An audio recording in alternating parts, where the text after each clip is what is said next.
अस्सलाम वालेकुम students, Karachi board YouTube channel की जानिब से सेकेंड ईयर की फ़िज़िक्स चैप्टर नंबर 11 हम डिस्कस कर रहे थे। तो आज हमने जो टॉपिक स्टडी करना है उस टॉपिक का नाम है बायोमेटालिक स्ट्रिप। बायोमेटालिक स्ट्रिप क्या होती है भाई? It consists of two different materials with different expansion coefficients that are bonded together. यानी ये एक ऐसी स्ट्रिप होती है जिसमें दो अलग अलग तरह के मटेरियल्स होते हैं।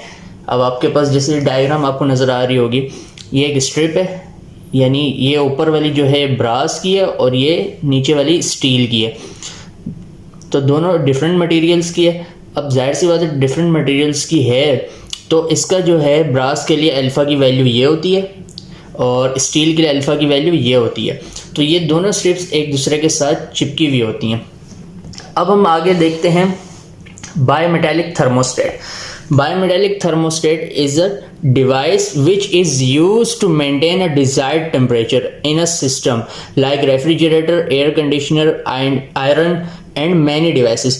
यानी एक डिवाइस है जो कोई भी ख़ास टेम्परेचर को मेंटेन रखती हैं किसी भी सिस्टम में, जैसे रेफ्रिजरेटर हो गया, एयर कंडीशनर हो गया, आयरन हो गया और बहुत सी अदर डिवाइसेस होती हैं। अब इसके प्रिंसिपल की बात करें तो thermostat works on the principle of thermal expansion. ये थर्मल एक्सपेंशन के प्रिंसिपल के तहत काम करता है।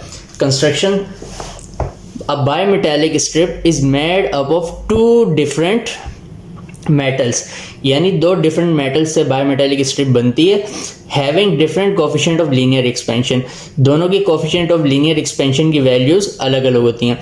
It works as an electrical contact breaker. ये इलेक्ट्रिकल कॉन्टैक्ट ब्रेकर के तहत काम करता है in an electrical heating circuits. जो भी हीटिंग सर्किट्स होते हैं बिजली से चलने वाले, उनमें the circuit is broken when the desired temperature is reach.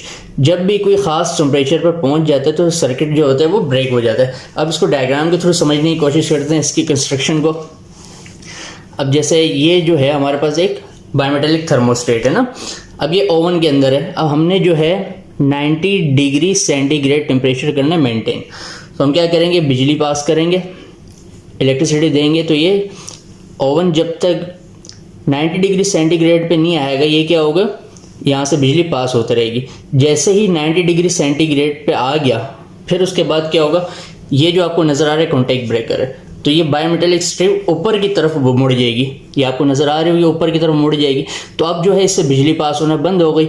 जब बिजली पास नहीं हो रही तो मज़ीद ओवन जो है ये हीट नहीं करेगा, तो ये 90 डिग्री सेंटीग्रेड पे रहेगा। अब इसका टेम्परेचर जो है 90 डिग्री सेंटीग्रेड। अब जैसे ही इसका टेम्परेचर कम हुआ तो क्या हुआ, ये स्ट्रिप दोबारा से आएगी, ये इस कॉन्टैक्ट ब्रेकर के साथ क्या हो जाएगी, अटैच हो जाएगी। अटैच होगी, दोबारा से बिजली पास होना शुरू हो जाएगी। जब बिजली पास होते रहेगी तो इसका टेम्परेचर क्या रहेगा, 90 डिग्री सेंटीग्रेड मेंटेन रहेगा। आई होप आपको समझ में आया होगा। समझ में आया तो वीडियो को लाइक करें, शेयर करें और हमारे चैनल कराची बोर्ड को सब्सक्राइब करें।